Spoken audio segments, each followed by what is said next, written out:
There we go. That's the right microphone. Sorry if that was loud. Not a great way to start the web stream. Good afternoon, everybody. Well, thank you for joining us for this Valley News Now afternoon update. I'm Devin Fry, bringing you the latest on what we're working on in the Valley News Live newsroom and beyond. For those of you that have got to stay home all day, congratulations. However you've been spending your holiday, let us know in the comments if you're watching on our Facebook page. We'll probably we'll try to shine a spotlight on a few of those people that got to spend their day doing what they wanted to do. Now, if you did have to leave your house today, you're going to notice a big difference from the weekend. Cold. Thankfully, though, all roads, including I-29, now open after the blizzard conditions shut down travel for the past couple of days. So thankfully, no blizzard conditions. We're getting a reprieve from the blowing snow, but don't get too comfortable. Our First Alert Storm team brings us more on what we can expect from this frigid week ahead. We're going to go to Joseph Williams for that right now. There we go. The main story for this week is that we're First Alert tracking some more winter conditions, including some snow this coming midweek and more dangerous cold towards the end of the week. We took a break from the active weather this afternoon with some sunny skies across the region, but overnight into Tuesday morning, we do have cold weather advisories in the Northern Valley as once again wind chills will drop into the 30s below zero in the northern areas, such as the Northeast North Dakota, the Northern Valley, and Northwest Minnesota. Then as we head into Tuesday and Wednesday afternoons, scattered snow showers will bring light accumulations in parts of our region, which could affect any travel plans you have. So keep the VNL weather app handy if you're traveling for Tuesday and Wednesday. But the real story is that we have two First Alert weather days for this coming Friday and Saturday, as towards the end of the week, another Arctic air mass will bring dangerously cold temperatures into our region. We're looking at sub-zero temperatures for this coming Friday and Saturday. Morning lows in the 20s below zero, wind chills much lower still, and afternoon highs still being below zero. Now, stick with Valley News Live as we First Alert track these upcoming systems. In the meantime, I'll send things back over to you.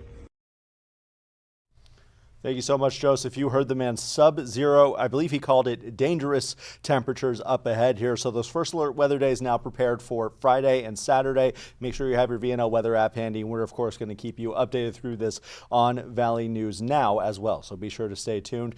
Now we're going to turn our attention to the numerous developments in the Twin Cities. The Pentagon has now put 1,500 U.S. troops on standby up in Alaska to go into the cities if the president invokes the Insurrection Act. Meanwhile, many local residents continue to accuse federal agents of excessive force, arbitrary arrests, and racial profiling. CBS's Ian Lee is in St. Paul with the very latest, and we will go to that story now. Out now! U.S. postal workers were among those marching to protest federal immigration officers Sunday. We are fighting. We are resisting. We don't think this is right, and we are standing up to say no. A day earlier, we were there as anti- and pro-ICE demonstrators clashed in the streets, including far-right organizer Jake Lang, a pardoned January 6th defendant. Why are you out here today? The replacement of white Americans by Somalians in Minnesota is a tragedy. Over the weekend, the Minnesota National Guard said troops have been mobilized and put on standby to help keep the peace if necessary at Governor Tim Walz's direction. Multiple sources tell CBS News the Justice Department is now investigating Walz and Minneapolis Mayor Jacob Frey over an alleged conspiracy to impede federal immigration agents. We are at a place right now where the Department of Justice or the federal government could be coming after senators and governors and mayors simply for speaking for their respective constituencies and disagreeing with this federal administration. I mean, this kind of thing happens in other countries. This cannot happen in America. Meanwhile, the Deputy Attorney General said Sunday the DOJ was not investigating the ICE officer who shot and killed Renee Good. We don't just go out and investigate every time an officer is forced to defend himself against somebody or putting his life in danger. We never do. That has nothing to do with what happened in Minneapolis. In a Face the Nation appearance yesterday, Homeland Security Secretary Kristi Noem appeared to confirm the agent who shot Renee Good will undergo a standard internal DHS review to see whether he violated protocol. But she also doubled down on the claim that the agent acted, quote, to defend his life. Ian Lee, CBS News, St. Paul, Minnesota.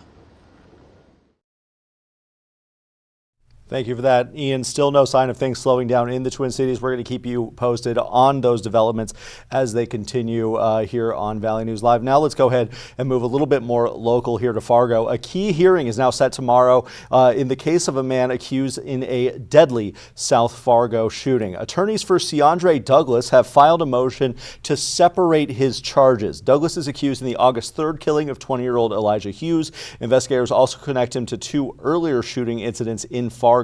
His defense team argues the state should not combine all 3 of those cases. They claim there's no proof of connection and say that it could confuse a jury, and they call it prejudicial.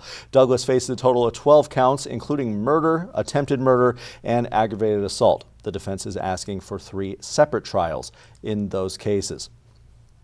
For the first time in 30 years, Continental Resources, we'll get the right graphic pulled up here, Continental Resources has stopped drilling in North Dakota's Bakken. Founder Harold Ham says falling oil prices eliminated profit margins. Wells need oil prices of at least $58 per barrel to break even. West Texas Intermediate crude closed Thursday at $59.19 per barrel, down 26% from a year ago. Ham says the company could resume operations if those market conditions approve.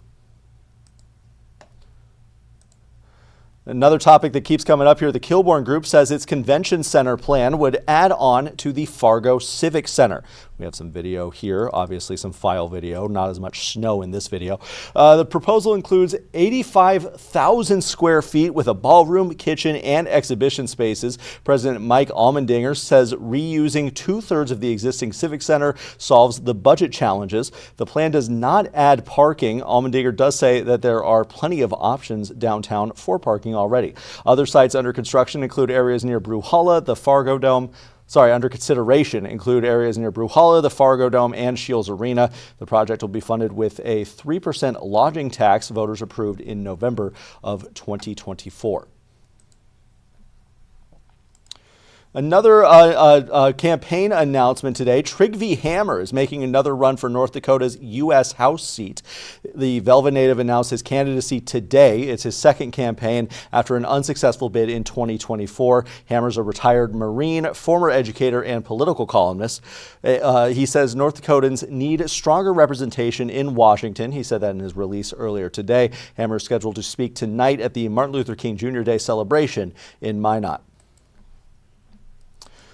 2 Grand Forks Olympic gold medalists will represent North Dakota at the Olympics opening ceremonies in Italy.